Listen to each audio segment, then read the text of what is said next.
I am feeling cautiously optimistic because this always happens. Hi, my name is KimberMarie. Welcome to my channel. By day, I'm an intellectual property and brand protection associate, i.e., I'm an attorney, and I'm in my first year. And after enduring the grueling process that is the bar exam, which was last year, I have been dealing with burnout, I think is the best description for it. I know that's a hot topic right now. Everyone is saying that they're burned out, and quite frankly, I believe it, just with the state of the world as it is right now. I am once again working my way through The Artist Way by Julia Cameron.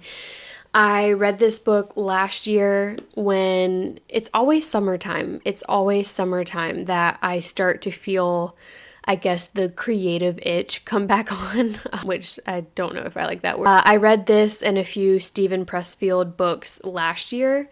They're really great, very motivating, and the thing is, much like most people, I think a lot of people can empathize with this.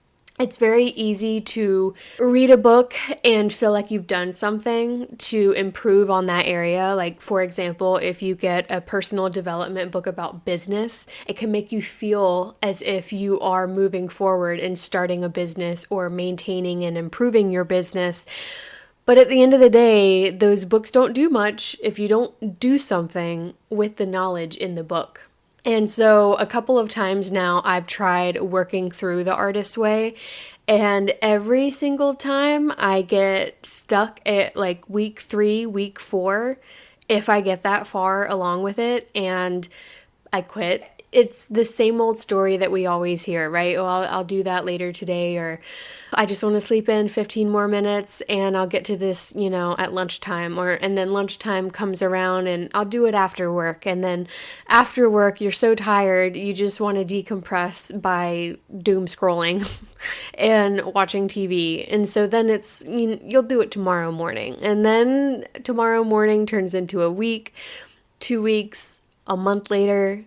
You get the gist. I just finished week 1. It wasn't perfect. That's not my goal with this. My goal is to just every week for the next 12 weeks or 11 now to just try my best, and I'll come on here and say what I did, if anything, and if I didn't do anything, I'll admit to it. For you who don't know, The Artist's Way, it's a 12-week program for people who want to get back in touch with their creative side. Growing up, I loved writing. Continues to be something I enjoy doing. I love doing it. The funny thing is I don't do it every day. Hence the burnout from law school, and before law school even, my writing practice was on and off. I also used to paint and draw and sketch, write poetry, and I just don't do it nearly as much as I would like.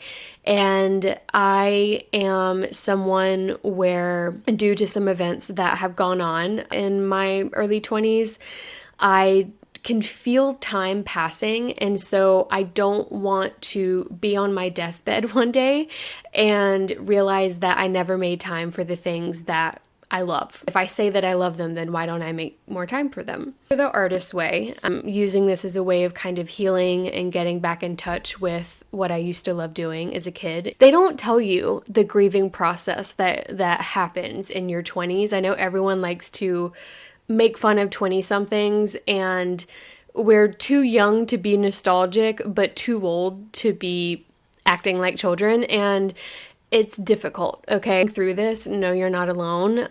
It's hard. 20s are hard. The Artist's Way program in a nutshell, 12 weeks. Each week you read the chapter for that week, and it has a different theme, and she'll give you like a list of tasks that you can do, or prompts, if you will. Those are not necessarily mandatory. You can do as many or as little as you like. The 2 things that are mandatory is every day you need to write your morning pages, which are 3 pages of freehand writing. So pen to paper, no laptop ideally. And you're literally just stream of consciousness writing whatever comes to mind.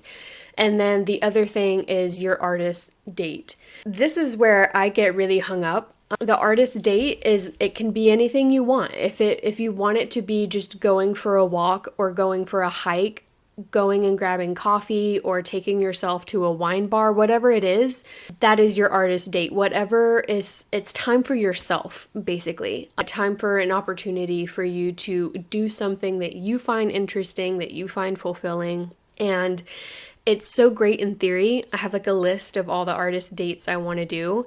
But then whenever I tell myself, okay, on Tuesday at 5:30, I'm going to go to this location and sit and read for an hour, I always get to the time and I'm just like, no, I'll do it tomorrow.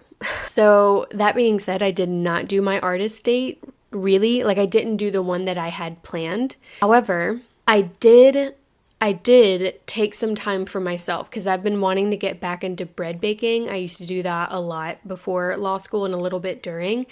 And so this weekend I baked a loaf of bread. So I'm counting that as my artist date, but I will cop to the fact that I did not show up for myself and take myself on the originally planned artist date. But I did take time for myself to get in touch with an activity that I've been wanting to do. The theme for week 1 was recovering a sense of safety, and the idea with that, it can sound really cheesy. I know it sounds, anytime I read through books like this, I'm like, ugh, that's so cheesy. And then when I start doing it, I realize the importance of it.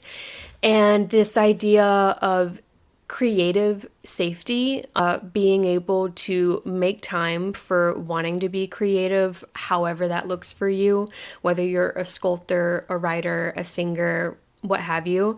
It's important to give yourself the opportunity, the environment, and the resources to fulfill that urge to create. It can be hard when you live in a world where our value is measured by our job titles or how much money we're making, how many hours did you bill, that kind of thing. And so it can feel very unsafe to take time to do something for yourself. It can feel very frivolous and luxurious, and there's like a sense of guilt you feel when you're doing it, and that guilt turns into anxiety because you're not doing the things that you should. And so creating a sense of safety to be able to take an hour or more, an hour a day if you want, not just an hour a week, but taking time to do whatever that is to be creative can be very difficult. I'm cautiously optimistic based on the first week. That's how I feel. I didn't do it perfectly, right? I only did 4 out of 7 days, and I didn't really do my artist date, not the one that I committed to myself, and so I'm very aware that that is an area I can improve upon. However, I did commit to going back to therapy this week. Something I've heard about the artist way is that when you start doing it and you start really leaning into it and getting back in touch with that softer, more creative side to yourself, other things start happening. Like other things just start falling into place. And I've known for a while now, like, hey, I should probably go to therapy and work through some stuff.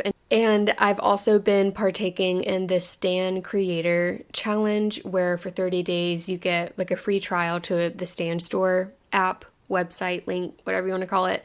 And the idea is it gives you 30 days to put out products and ideas and services that you've been wanting to try. And I've had a list of ideas and products I've been wanting to put out into the world just to see if they work, if they help people. And I have made progress with that. There was one thing, the first thing I made was an IP audit to help people who are meeting with an IP attorney for the first time. I made an IP audit they can use to prepare for those meetings so they're not as intimidating. And I just was like, I hit publish instead of doing what I usually do and sitting on the idea, but not actually putting it onto paper because the first draft is never perfect, right? And so it was very freeing, but also nerve-wracking to just sit down, make it, review it once, maybe twice, and then hit publish and just send it into the world. I would say for the first week, recovering a sense of safety, I think it's a success. Obviously, there's room for improvement, but I'm happy with this. I feel excited about this week. And so it's Monday of week 2. And so I will be reflecting on week 2 next week. And until then, we'll see what happens. Thanks for watching. If you like my content, please subscribe.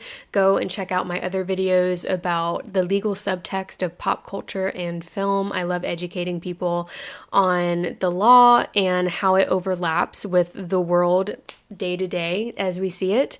You can also connect with me on LinkedIn. I'm always on that platform, and give me a follow at KimberMarie James. Thanks, guys.